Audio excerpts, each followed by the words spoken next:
پیارے بچوں، اب ہم کہانی سنیں گے الادین اور جادوئی چراغ۔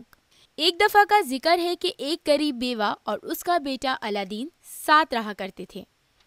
ایک دفعہ اس لڑکے کے چچا مصطفیٰ ان سے ملنے آئے۔ اس نے کہا، پیاری بہن، تم الادین کو میرے ساتھ جانے دو تاکہ یہ میرے لیے کام کرے اور کچھ پیسے کمائے۔ الادین کی ماں مان گئی اور اس کے چچا الادین کو اپنے ساتھ لے گئے۔ وہ لوگ ریگستان سے گزر رہے تھے کہ وہاں وہ ایک غار کے پاس آئے۔ وہ غار بہت سی دولت اور خزانے سے بھری ہوئی تھی، پر اس کے چچا خود اس کے اندر جانے سے ڈرتے تھے۔ وہ چاہتے تھے کہ الادین اندر جا کر اس کے لیے خزانہ لے کر آئے۔ الادین کے چچا نے الادین کو حکم دیا، اندر جاؤ اور میرے لیے زیورات لے کر آؤ۔ وہاں تمہیں ایک چراغ ملے گا، وہ بھی لے آؤ۔ الادین اندر گیا اور وہاں اتنی دولت دیکھی جتنی کبھی اس نے سوچی بھی نہیں تھی۔ اسے وہاں ایک بہت خوبصورت انگوٹھی بھی ملی جسے اس نے اپنی انگلی میں پہن لیا۔ اس نے جتنے جواہر اکٹھے ہو سکتے تھے اس نے اکٹھے کر لیے، پر اس سے پہلے کہ وہ غار سے باہر آتا اس کے چچا نے کہا، جلدی کرو، پہلے مجھے سارے زیور اور چراغ دے دو۔ پر الادین نے انکار کر دیا۔